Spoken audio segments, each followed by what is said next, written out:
Hello everybody, my name is Kara, and today I'm here with the Clean Slate book tag. This tag was created by Michael from Catalyst Reads, and I will link his original video down below. I was tagged by the lovely Ashley from Don't Have a Degree in Reading, and I will also link her channel down below. I know I am not doing this book tag at the beginning of the year, but it's March. It's still like near the beginning, right? Question number 1 is, are there any genres you plan to read more or less of in 2018? And I talk about this in my reading goals video for the year, which I will link down below just in case you missed it.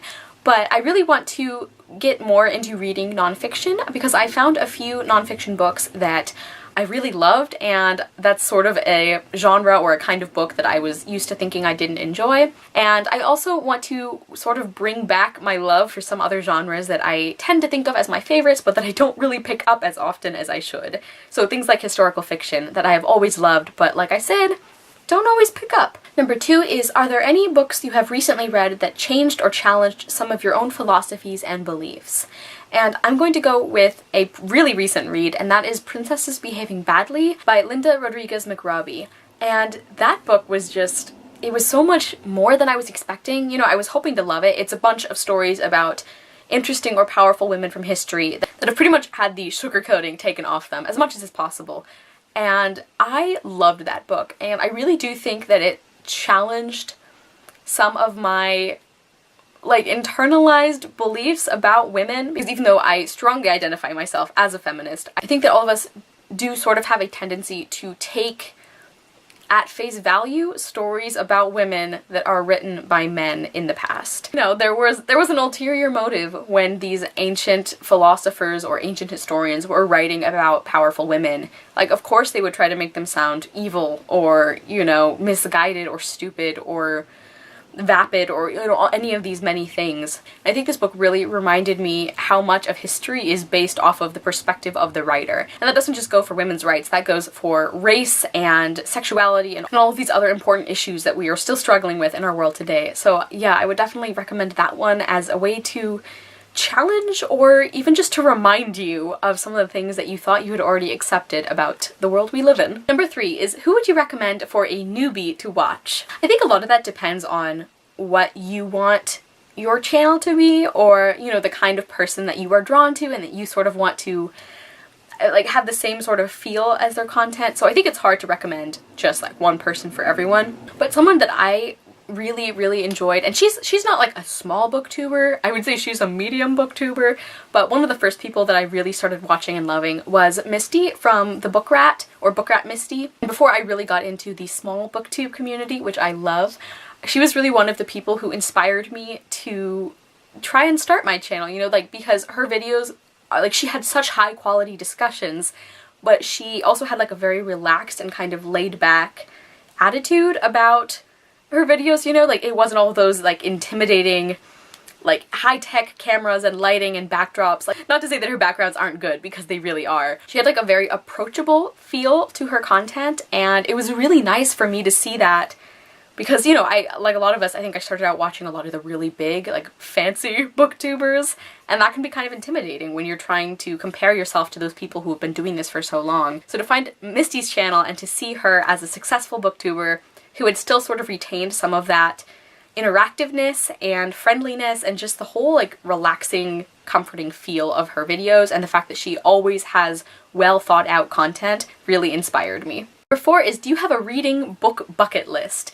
And I don't really, I mean, I have my Goodreads to be read shelf, which is very handy for me, and I'm always adding things to that. I guess I sort of do have this list of books in the back of my head, like, oh, I need to remember to read that, you know, at some point in my life. Things like great classics, like I'd love to read some Tolstoy at some point, but pretty much my whole to be read shelf is my book bucket list. Number 5, what is it about BookTube that has surprised you the most? For me, that was how quickly I developed close friendships with people here. I know a lot of us are talking about how welcoming the small booktuber community is, and I definitely feel like it is. The thing that really surprised me about that was the fact that I'd only been here a couple of months, and I had people who I consider my friends, you know, people that I would just love to hang out with or like message on Twitter, or, you know, just spend time with these people. Like, it wasn't just we existed in the same book universe, so we were booktube friends. I feel like they are my friends full stop, not just necessarily booktube friends. Hopefully they feel the same way. This would be really awkward if not. Number 6 is, what are some of your goals? It doesn't have to be related to booktube. I feel like my most important goals are the ones that are really vague and hard to track. So things like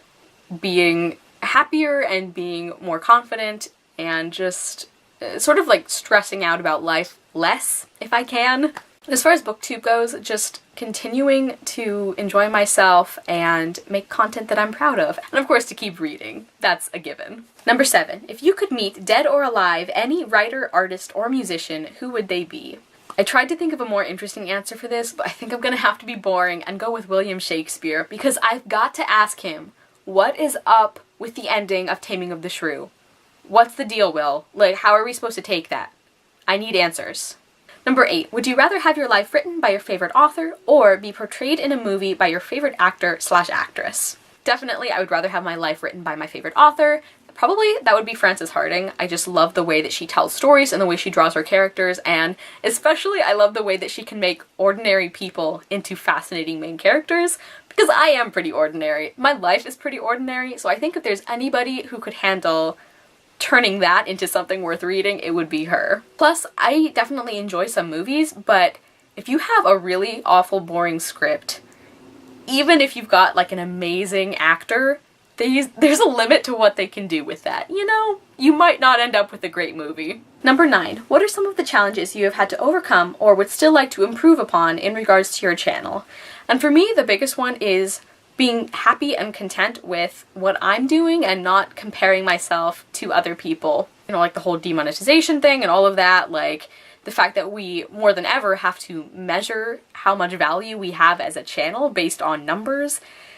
Just working on not letting that affect me too much and just doing things that I am happy with. I think another part of that is realizing that we all have different things to offer this community. So some of the people I watch, I absolutely love their channels and their content, and I would love to be able to do the kind of video that they do, but that's just not me, you know, that's not what I'm comfortable with, that's not what I'm good at. In the beginning that was a little hard, you know, realizing that some of these people who I love, it's like, that's not really my skill set, you know? That sort of conversational and just hilarious like style doesn't come naturally to me, so it feels artificial if I try to do that.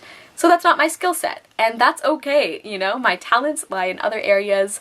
All of us have something unique to bring to any community we're part of. I mean, whether or not we always remember that. I know it's really easy to get down on ourselves, but you know what? Self-love. Self-love is important, and recognizing that even on your worst days, it's like nobody else is you, and that's pretty cool. Number 10, what advice would you give to someone that is thinking about deleting their booktube channel? So I've heard a couple other people say this, and I think it's a great idea to, before you deactivate, just like step back from it. You know, stop posting, even like stop interacting with the community as much for a little while if you think that's going to help. And if it's like a mental health or a stress thing, or you just, it's really upsetting to you in some way, then take care of yourself. Like definitely, you know, delete it or stop posting permanently or semi-permanently if that's what you think is going to help you. But I do think that sometimes when you're going through a rough patch, it can seem like the problem is coming from some of the things that are difficult for you to do, even though they're difficult, but they're still rewarding, if that makes sense. So I would say that, you know, err on the side of maybe someday I'll come back to it, and don't delete it completely. And just wait until you get excited about it again. You know, maybe in a couple of months you'll read a book that is so mind-blowingly amazing that you have to tell everyone in the world about it. And you find yourself coming back to your channel to do a review, you know, things like that. So I guess like the short version is wait a little bit, take care of yourself, and make sure you're doing it for good reasons. And finally, number 11 is, who do you tag? I don't think I'm gonna tag anyone because I am doing this so late and I feel like a lot of people have already done it. But if you see this and you want to, then definitely do it. I'm tagging you. I can even like tag you in the comments if that feels more like legit. But I really enjoyed this tag. I feel like I got a little bit intense or philosophical, so I hope you guys are okay with that, because sometimes that happens on this channel, you know? Sometimes we just talk about life in the middle of a tag video. Thank you guys so much for watching. Thank you again, Ashley, for tagging me, and Michael for creating this tag. I will see you soon with another video, and I hope you love the next book you read. Bye!